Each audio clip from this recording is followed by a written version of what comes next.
Bonjour les amis, bienvenue dans cette nouvelle vidéo de la série Une semaine une pierre. Aujourd'hui nous allons explorer une pierre fascinante, une parmi mes préférées.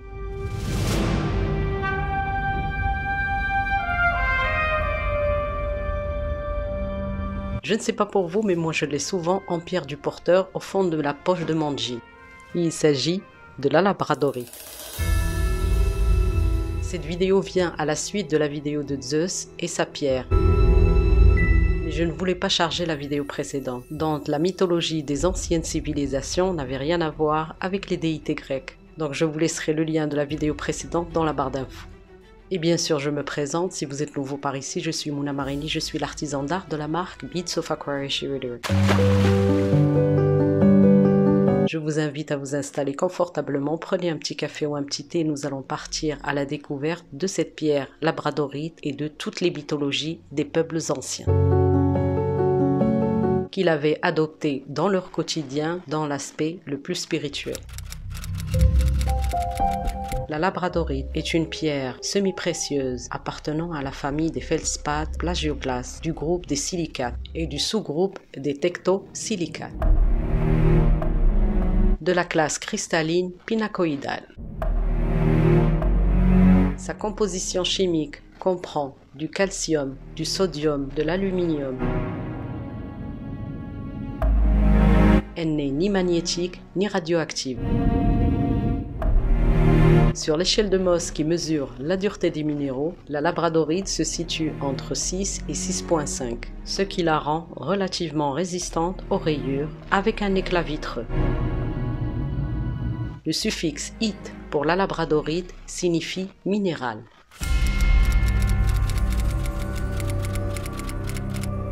Dans les récits de folklore et mythes anciens,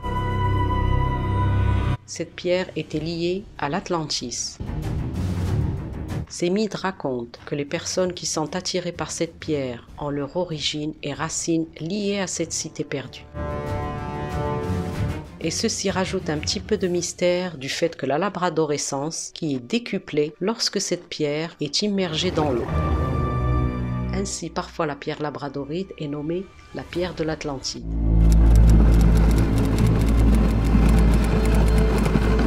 Selon une légende inuite, peuple originaire du nord-ouest de l'Alaska, la pierre labradorite serait à l'origine des aurores boréales.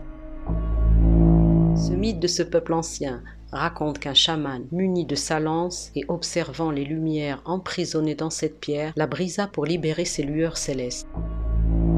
Une partie de ces lumières serait restée dans la pierre, donnant naissance aux veines lumineuses, caractéristiques de la pierre labradorite.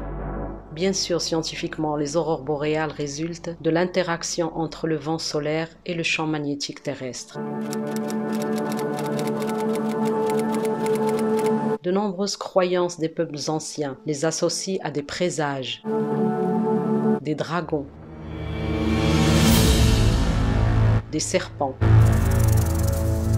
ou encore des esprits se manifestant dans le ciel. Ce peuple inuit l'a désignée comme une pierre de feu, avec de grands pouvoirs bénéfiques à l'être humain. Une autre très ancienne tradition des mythes de ces peuples se concentre sur la lune. Selon une croyance, cette pierre serait issue du feu gelé des aurores boréales tombées du ciel sur la terre.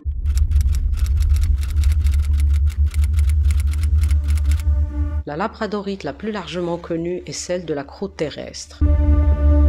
Mais dans les composants de météorites, il y a des traces suffisamment importantes de feldspath laissant entendre que son origine peut être source céleste que de source terrestre, ce qui justifie scientifiquement ces mythes anciens.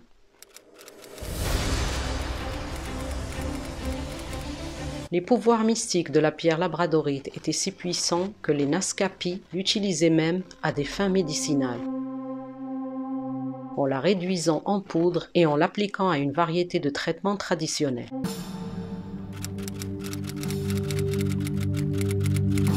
Mais la fonction principale de la labradorite chez le peuple Naskapi était considérée comme spirituelle.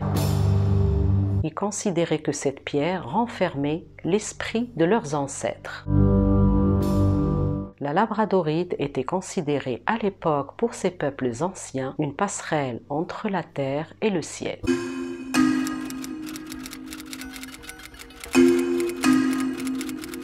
Dans les traditions aborigènes australiennes, la labradorite était liée au serpent arc-en-ciel, une divinité commune liée au serpent,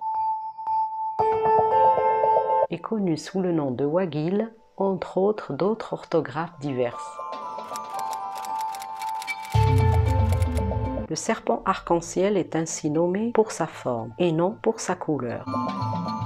Une divinité associée à la création et aux phénomènes naturels. Ce serpent était considéré comme un donneur de vie, mais pouvait également afficher une rage terrible lorsqu'il était croisé.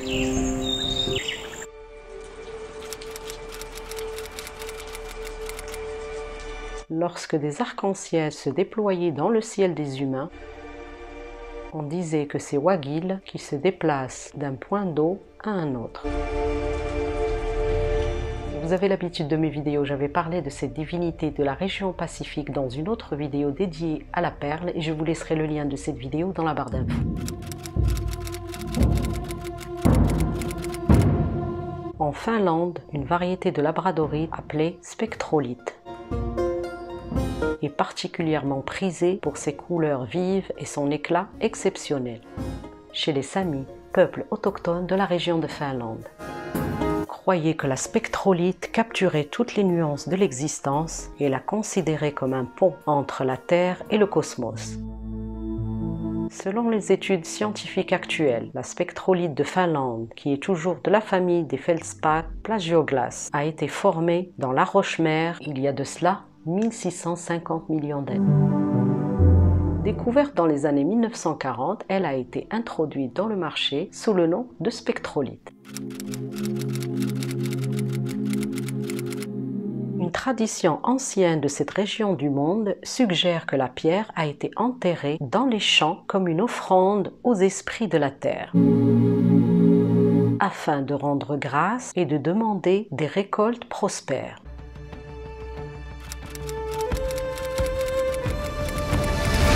Dans les mythologies nordiques, la labradorite représente un pont entre la terre et le ciel. Elle était associée au pont arc-en-ciel brûlant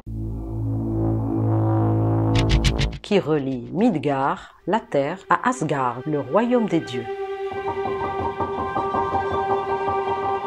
Toujours dans la mythologie nordique, Midgard, du vieux norrois Midgaror, signifiant enclos du milieu, et le monde des humains.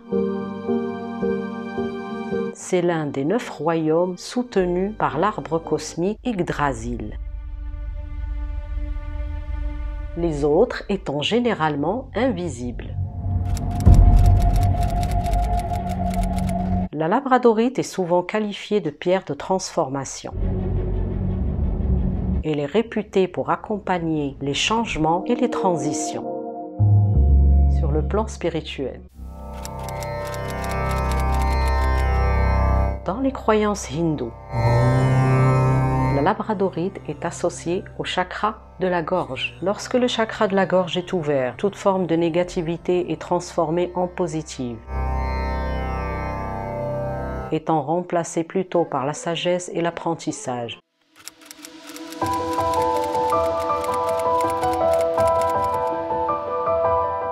Très à la mode au XIXe siècle, cette pierre est arrivée à Londres par le biais des Moraves qui l'avaient découverte sur l'île de Paul.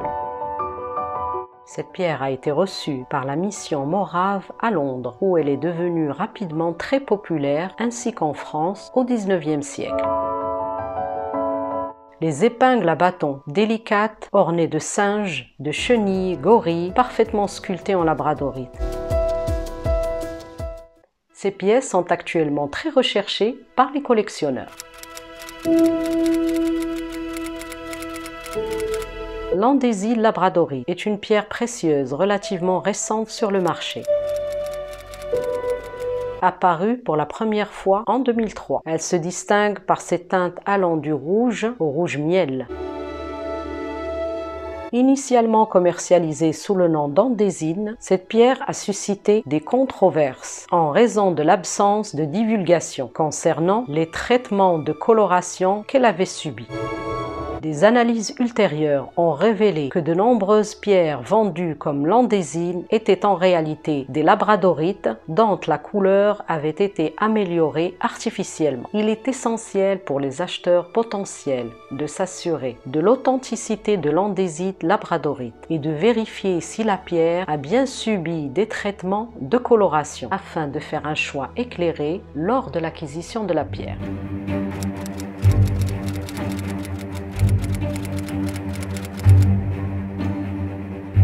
Différentes labradorites existent sur la planète sur différents gisements. Le Mexique, la Finlande, l'Italie, la France. On en trouve bien sûr encore au Canada, ainsi que dans d'autres régions du monde, notamment la Russie, Madagascar, l'Australie, en Norvège, en Allemagne, au Costa Rica et les États-Unis.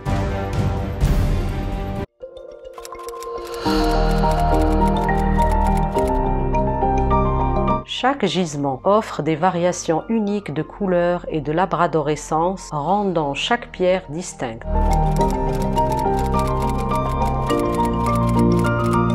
Celle de Madagascar est les plus blanches, avec des reflets bleu clair. Elle est souvent confondue avec la pierre de lune, d'où le nom de Rainbow Moonstone. Partons maintenant à la découverte de la labradorite australienne. La labradorite australienne, un type inhabituel de feldspath, labradorite transparente et jaune, se trouve en Nouvelle-Galles du Sud et dans la région de Spinsur dans le Queensland. Les différents noms donnés à cette pierre labradorite sont la carnatite, la rhadoïte, la moélite ou pierre de lune arc-en-ciel.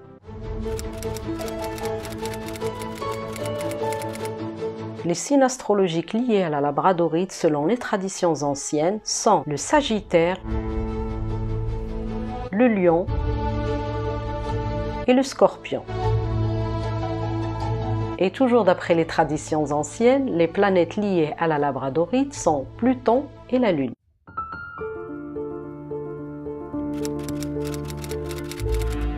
Pour maintenir les propriétés énergétiques de la labradorite, d'après les traditions, pour recharger ses énergies, si vous y croyez bien sûr, vous la mettez la nuit à la lumière de la lune, idéalement lors de la pleine lune.